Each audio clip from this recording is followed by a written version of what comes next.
Mayordomo.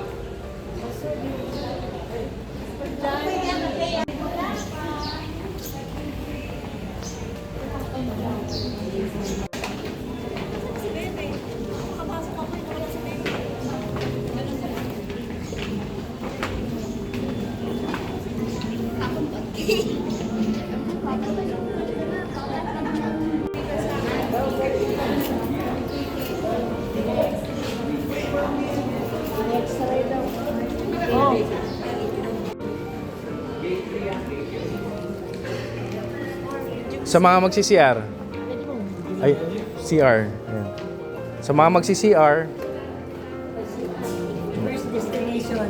First destination, CR. First itinerary, CR. Ay, ikaw siya tayo.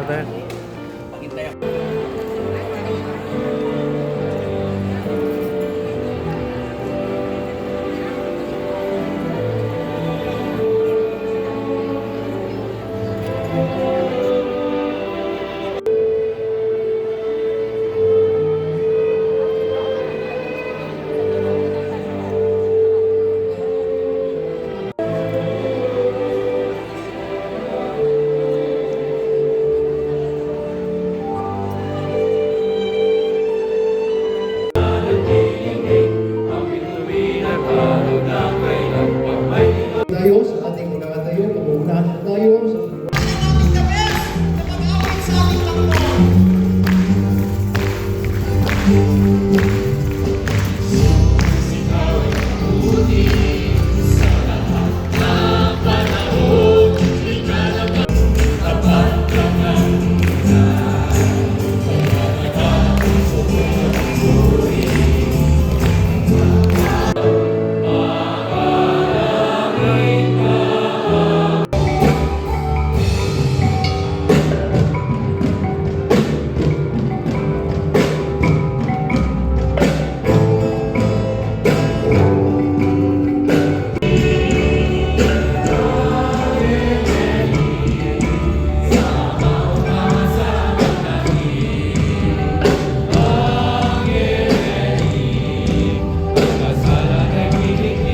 Let me recognize ang ating mga leaders ng ating simbahan, ang kasalukuyang General Superintendent at Bishop Reverend Oscar Cuevas Jr., ang ating General Treasurer at ang ating kumpare, Reverend Joel Martune, ang members po ng Consistory of Elders, Yemele, ang Iglesia Evangelica Metodista en las Islas Filipinas.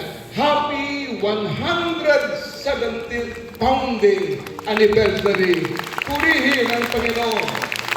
At sabi niyo nga po sa kapatid niyo, ang teknolohiya ay bukas ang kanilang pananambahan.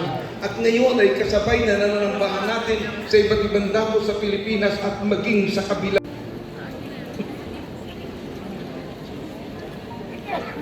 Manuel Bartolome, Pangulong Lubon sa Parangal, Reverendo Elvin P. Rodriguez, Secretary General at ang ating pong minamahal na Superintendente General, Bishop Noel M. Apio.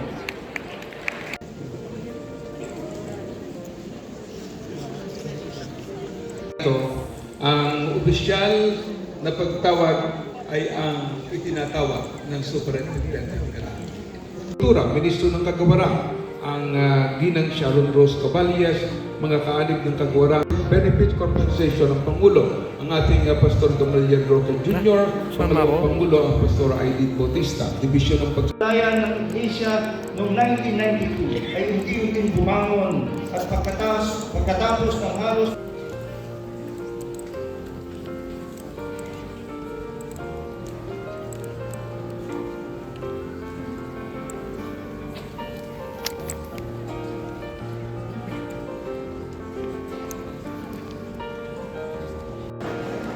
sa ating 40-year service awardees, ang Reverendo Dominador O. Aracan, Reverendo Dr. Jaime O. Pante. Ayan, nandito na po sa magandang balita. Hindi po ako nalipat.